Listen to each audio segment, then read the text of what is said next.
Alors, je discutais il y a quelques jours avec une maman que j'accompagne en coaching qui, au-delà des problèmes de poids qu'elle a fait face à une difficulté qui est terrible. Alors, la difficulté est la suivante, c'est que chaque fois qu'elle a des rapports sexuels avec son mari, elle a de fortes douleurs, d'accord, au niveau de son vagin. Et au-delà de ça, d'accord, elle n'enjoy plus, comme on dit souvent, elle ne prend plus véritablement plaisir parce que les douleurs ont fini par créer en elle un blocage et donc elle a moins et moins envie et son compagnon n'apprécie pas systématiquement.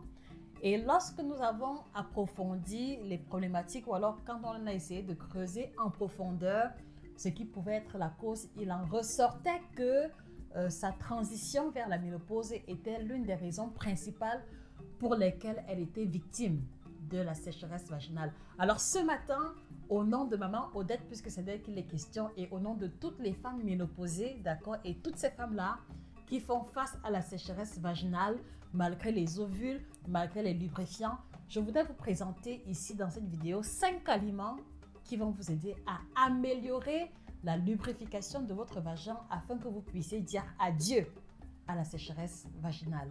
C'est en exclusivité sur Nutrition TV.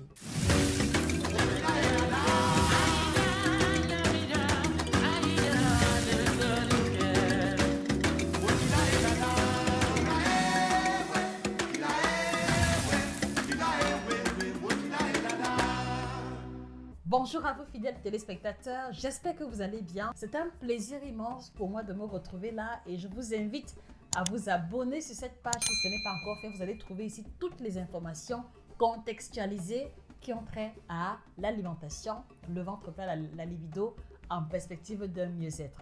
Et ce matin, nous nous mettons à la table, nous mettons sur le bistouri de la chirurgie nutritionnelle la problématique de la sécheresse vaginale pour lesquelles nombreuses mamans, nombreuses tatas souffrent en silence quelquefois.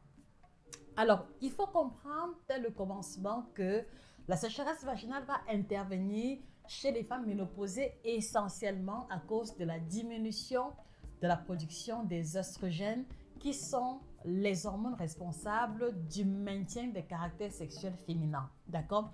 Et comme il y a donc la diminution des oestrogènes, le vagin est de moins en moins lubrifié.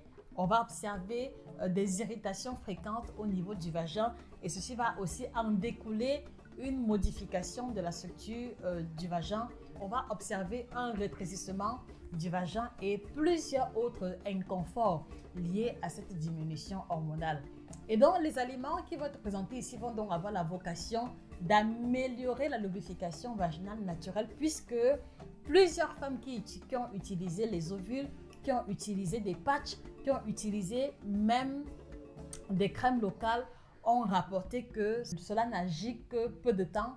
Et donc, il est question ici de repartir aux fondamentaux et de vous démontrer qu'avec certains choix alimentaires stratégiques, on peut en arriver à une bonne lubrification vaginale. Donc, je vous prie par conséquent de faire un partage massif de cette vidéo à toutes les mamans ménopausées que vous connaissez dans les groupes WhatsApp, Telegram, des réunions de famille, d'accord? Et chez toutes les tatas que vous connaissez, elles trouveront solution à leurs problématiques dans cette vidéo. N'hésitez pas également à mettre un petit pouce bleu si vous aimez ce que nous faisons. Ceci est une source de motivation supplémentaire. La première classe alimentaire, vous allez être surpris, c'est la consommation de l'eau. Donc le fait de boire de l'eau participe de l'hydratation générale de l'organisme, mais au-delà, va aussi prévenir ou réduire la probabilité de souffrir de sécheresse vaginale. Et donc, la question que je veux poser aux femmes ménopausées qui regardent cette vidéo, maman, tata, d'accord, vous prenez quel volume d'eau au quotidien?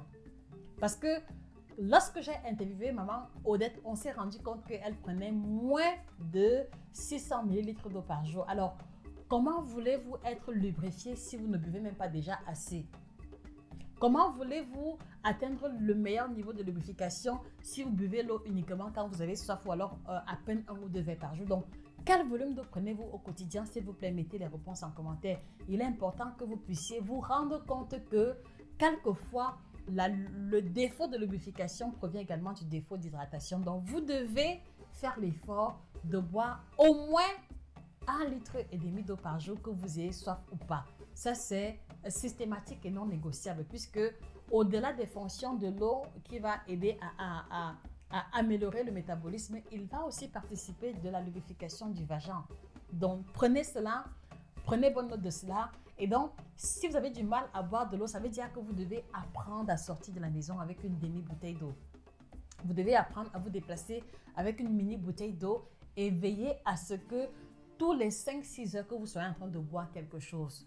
Et pour y arriver, ce n'est pas très difficile. Il vous suffira par exemple de mettre juste un réveil sur votre téléphone. Donc voilà pour la première classe alimentaire qui aide à améliorer la lubrification vaginale. Aussi surprenant que cela puisse être.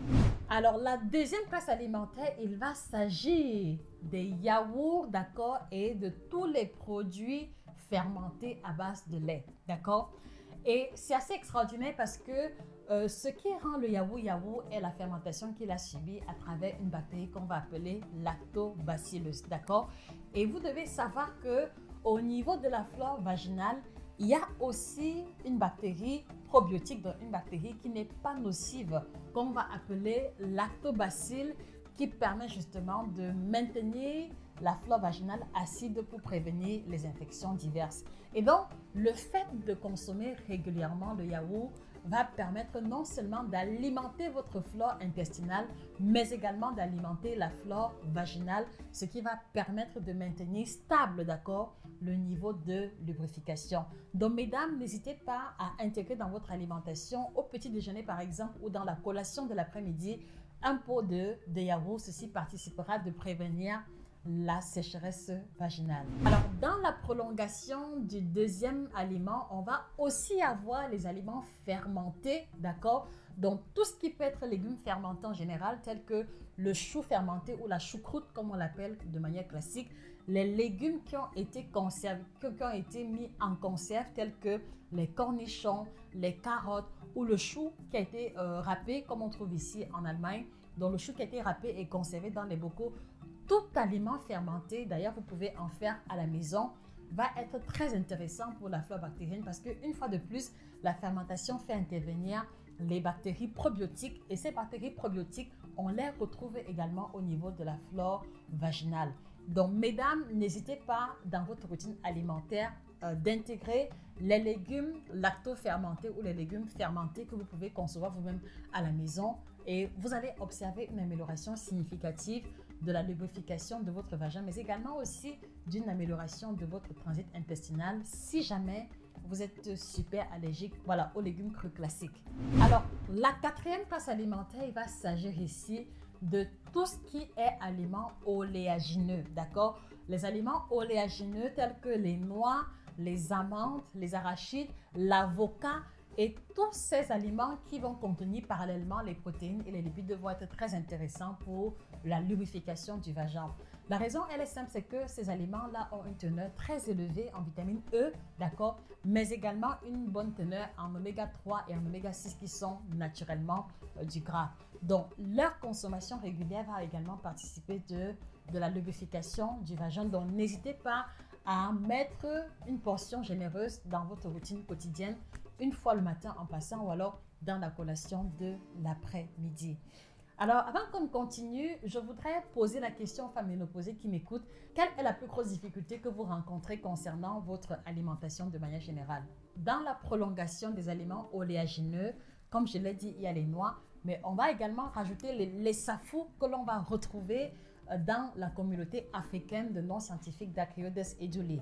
Donc, si vous pouvez mettre une part belle du safou au petit déjeuner, par exemple, en remplacement du beurre, au petit déjeuner en remplacement de la margarine ou du pâté, ce serait vraiment l'idéal parce que vous allez faire d'une pierre deux coups. Donc, non seulement apporter à votre organisme les bons gras, mais prévenir et combattre quelque part la sécheresse vaginale. Et on va aussi avoir en cinquième catégorie le soja, d'accord, qui est un aliment phare, hyper recommandé chez les femmes ménopausées, sauf chez celles qui ont eu des antécédents de cancer. C'est important de le préciser parce que les femmes qui ont eu le cancer ont de grosses chances de redévelopper ce cancer-là si elles consomment énormément les aliments ou les produits à base de soja. Donc, cette mention était importante à faire. Donc, le soja, comme vous le savez bien, va favoriser la production des hormones féminines, va favoriser la production des phytoœstrogènes, ou alors elle contient les phytoœstrogènes Et vous voyez que dans phytoœstrogènes, on a déjà les oestrogènes qui sont les hormones, comme je l'ai dit à l'entame, qui maintiennent les caractères sexuels féminins. Donc n'hésitez pas à prendre régulièrement le lait de soja, à faire le ndolé ou les légumes sautés au soja, ou alors à remplacer le haricot sauté par le soja sauté pour pouvoir capitaliser pleinement les propriétés du soja. Voilà. Et je vous assure que en prenant en considération ces 5 groupes alimentaires qui ont été énoncés, sur 3-4 semaines, vous allez observer une amélioration significative de la lubrification de votre vagin. Maintenant, à côté de ça, si vous pouvez aussi, et là c'est le bonus que je fais dans cette vidéo, si vous pouvez également capitaliser le ngongoli, qui est cette plante africaine-là, l'utilisation du beurre de karité, ça aidera aussi à faciliter les rapports sexuels pour que ce ne soit pas une expérience traumatisante. Donc, voilà ce que je tenais à partager avec vous. Et donc, vous, mesdames ménopausées, voilà, je voudrais aussi vous préciser que si après utilisation de ces aliments, vous ne voyez pas une amélioration significative, c'est peut-être certainement un problème de dosage. C'est pour ça que quelquefois, vous devez avoir recours aux compléments alimentaires. Et j'ai le plaisir de vous annoncer que uniquement pour les femmes ménopausées, on a développé le kit ménopause bio qui est essentiellement à base de plantes que vous allez retrouver chez tous nos représentants à travers le contact qui apparaît à l'écran. Au-delà de ça, je vous invite également à vous procurer cet outil ultra complet, le guide complet de la femme ménopausée africaine qui vous indiquera le bon schéma alimentaire à avoir, les aliments à privilégier, les examens à faire passer à un certain âge et surtout vous préparer psychologiquement sur ce que vous devez privilégier par rapport aux différents bobos que vous ressentez. Donc, quoi manger durant les bouffées de chaleur, quoi manger pour renforcer les os et ainsi de suite. Donc, allez-y également vous procurer le guide complet de la femme ménopausée africaine que vous trouverez sur Amazon, à la FNAC et chez les représentants. Et n'oubliez pas de vous procurer la collection des 7 ouvrages qui apparaissent à l'écran, d'accord, qui va comme ça vous aider à approfondir vos connaissances et surtout avoir les outils nécessaires pour faire les bons choix alimentaires et stratégiques au quotidien. C'était Josika, votre passionnée en alimentation, spécialiste de l'alimentation tropicale. Merci pour votre attention. Passez une excellente journée et n'oubliez pas de vous abonner pour ne pas louper les prochains contenus. Au revoir.